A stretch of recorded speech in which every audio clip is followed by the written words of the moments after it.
ಕನ್ನಡ ಜಿಲ್ಲೆಯ ಅಂಕೋಲ ತಾಲೂಕಿನ ರಾಷ್ಟ್ರೀಯ ಹೆದ್ದಾರಿಯ ಬಳಿ ಇರುವಂತಹ ಶಿರೂರಿನಹಳ್ಳಿಯನ್ನು ಗುಡ್ಡ ಕುಸಿತಗೊಂಡು 2 ತಿಂಗಳ ಕಳೆದಿದೆ. ಆದರೆ 2 ತಿಂಗಳ ಕಳೆದರೂ ಸಹಿತ ಕಣ್ಮರೆಯಾದ 11 ಜನರ ಪೈಕಿ 3 ಬಗ್ಗೆ ಇದುವರೆಗೂ ಸಣ್ಣ ಸುಳಿವು ಸಹಿತ ಸಿಕ್ಕಿಲ್ಲ.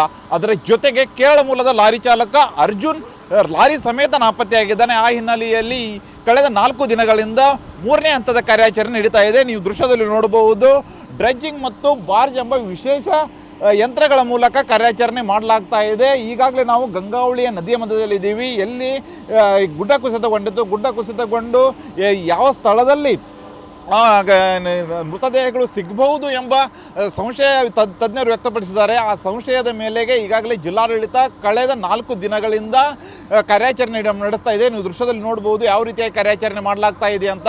ಅಂದರೆ ಏನು ವಿಶೇಷತೆ ಏನಂದರೆ, ನದಿಯ ಪಕ್ಕದಲ್ಲಿ ಅಂದರೆ ಮೇಲ್ಭಾಗದಲ್ಲಿ ಭೂಮಿಯ ಮೇಲೆ ನಾವು ಯಾವ ರೀತಿಯಾಗಿ JCB ಮೂಲಕ ಮಣ್ಣನ್ನು ತೆರವು ಮಾಡಿಬಿಟ್ಟು ಅಲ್ಲಿ ಮಣ್ಣಿನ ಅಡಿಯಲ್ಲಿ ಸಿಕ್ಕಿರುವಂಥ ಮೃತದೇಹಗಳು, ಅಲ್ಲಿ ಮಣ್ಣಿನ ಅಡಿಯಲ್ಲಿ ಸಿಕ್ಕಿರುವಂಥ ವಸ್ತುಗಳನ್ನು ಯಾವ ರೀತಿಯಾಗಿ ಪತ್ತೆ ಮಾಡ್ತೀವಿ, ಅದೇ ರೀತಿಯಾಗಿ ಇಲ್ಲಿ JCB ಅಂದರೆ ಬಾರ್ಜ್ ಅಂದರೆ ಪೂರ್ತಿಯಾಗಿ ನದಿ ಹಾಗೂ ಸಮುದ್ರದ ಮಧ್ಯದಲ್ಲಿರುವಂಥ ಹೂಳು ಅಥವಾ ಮಣ್ಣನ್ನು ತೆಗೆಯುವುದಕ್ಕೆ ವಿಶೇಷ ಯಂತ್ರವನ್ನು ಬಳಸಲಾಗುತ್ತೆ. ಆ ಯಂತ್ರದ ಮೂಲಕ ಕಳೆದ 4 ದಿನಗಳಿಂದ ಕಾರ್ಯಾಚರಣೆ ನಡೀತಾ ಇದೆ. ಆ ಕಾರ್ಯಾಚರಣೆಯಲ್ಲಿ ಪ್ರಮುಖವಾಗಿ ಏನೆಂದರೆ, ಇವತ್ತು 4ನೇ ದಿನ. ಈ 4ನೇ ದಿನದಲ್ಲಿ ಸಿಕ್ಕಿರುವ ವಸ್ತುಗಳನ್ನು ನೀವು ಈಗ ದೃಶ್ಯದಲ್ಲಿ ನೋಡಬಹುದು.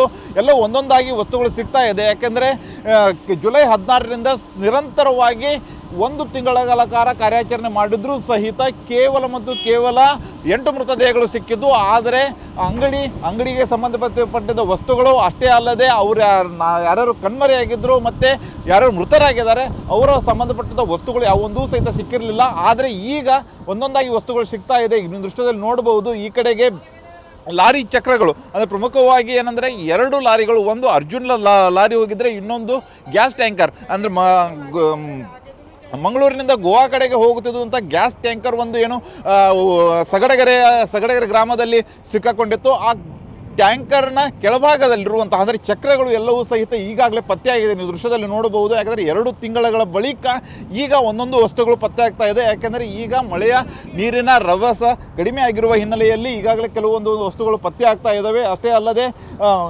ಹೋಟೆಲ್ ಅಂತ ಏನಿತ್ತು, ಹೋಟೆಲ್ನ ವಸ್ತುಗಳು, ಹೋಟೆಲ್ನ ಮೇಲಿರುವಂಥ ತಗಡು ಸಹಿತ ನೀವು ಪತ್ತೆಯಾಗಿದೆ. ಅಷ್ಟೇ ಅಲ್ಲದೆ ಕೆಲವು ಪೈಪ್ಗಳು, ಅಷ್ಟೇ ಅಲ್ಲದೆ ಒಂದು ಇಲೆಕ್ಟ್ರಿಕಲ್ ಕಂಬ ಇತ್ತು, ದೊಡ್ಡ ಇಲೆಕ್ಟ್ರಿಕಲ್ ಕಂಬ ಇತ್ತು. ಇಲೆಕ್ಟ್ರಿಕಲ್ ಕಂಬದ ಕೆಲವು ವಸ್ತುಗಳು ಸಹಿತ ಪತ್ತೆಯಾಗಿದೆ. ಆ ಹಿನ್ನೆಲೆಯಲ್ಲಿ ಈಗಾಗಲೇ ಕಾರ್ಯಾಚರಣೆ ಮುಂದುವರಿತಾ ಇದೆ. ಆದರೆ ಇವರ ಕಾರ್ಯಾಚರಣೆಗೆ ಬೇಕಾಗಿರುವುದು ಕಣ್ಮರೆಯಾಗಿರುವಂಥ 3 ಮೃತದೇಹಗಳು ಪತ್ತೆ ಮಾಡಬೇಕಾಗಿದೆ. ಆದರೆ ಪತ್ತೆ ಮಾಡುವುದಕ್ಕೆ ಎಲ್ಲ ರೀತಿಯಾದಂಥ ಪ್ರಯತ್ನ ಮಾಡಲಾಗ್ತಾ ಇದ್ರೂ ಸಹಿತ ಯಾವುದೇ ರೀತಿಯಾದಂತಹ ಇದುವರೆಗೂ ಸಣ್ಣ ಸುಳಿವು ಸಹಿತ ಸಿಕ್ಕಿಲ್ಲ. ಆ ಹಿನ್ನೆಲೆಯಲ್ಲಿ ಇನ್ನೂ 6 ದಿನಗಳ ಕಾಲ ಕಾರ್ಯಾಚರಣೆ ಮಾಡ್ತೀವಿ ಅಂತಲೂ ಹೇಳಿದ್ದಾರೆ. ಯಾಕೆಂದರೆ ಜಿಲ್ಲಾಡಳಿತ ಮತ್ತು ಈ ಬಾರ್ಜ್ ಮತ್ತು ಡ್ರೆಡ್ಜಿಂಗ್ ಮಷಿನ್ನ ಮಾಲೀಕರ ಜೊತೆಗೆ ಒಂದು ಮಾತುಕತೆ ಆಗಿದೆ. ಕೇವಲ 10 ದಿನಗಳ ಕಾಲ ಕಾರ್ಯಾಚರಣೆ ಮಾಡ್ತೀವಿ, ಸುಮಾರು ಒಂದು 90 ಲಕ್ಷ ರೂಪಾಯಿ ವೆಚ್ಚದಲ್ಲಿ ಕಾರ್ಯಾಚರಣೆ ಮಾಡ್ತೀವಿ ಅಂತಲೇ ಹೇಳಿದ್ದಾರೆ. ಆದರೆ ಈಗಾಗಲೇ 4 ದಿನ ಕಳೆಯಿತು. 4 ದಿನ ಕಳೆದರೂ ಸಹಿತ ಆ ಕಣ್ಮರೆಯಾಗಿರುವಂಥ ಲೋಕೇಶ್ ನಾಯಕ್ ಮತ್ತು ಜಗನ್ನಾಥ್ ನಾಯಕ್ ಮತ್ತು ಅರ್ಜುನ್, ಈ 3 ಬಗ್ಗೆ ಇದುವರೆಗೂ ಸಣ್ಣ ಸುಳಿವು ಸಿಕ್ಕಿಲ್ಲ. ಆ ಹಿನ್ನೆಲೆಯಲ್ಲಿ ಮುಂದಿನ ಕಾರ್ಯಾಚರಣೆ ಯಾವ ರೀತಿಯಾಗಿ ಮಾಡಬೇಕು ಎಂಬುದರ ಬಗ್ಗೆ ಈಗಾಗಲೇ ಚರ್ಚೆ ಮಾಡಲಾಗ್ತಾ ಇದೆ. ಕ್ಯಾಮರಾಮನ್ ಮಂಜುನಾಥ್ ಜೊತೆ ಸೂರಜ್ ಜೊತೆ TV9 ಕಾರವಾರ.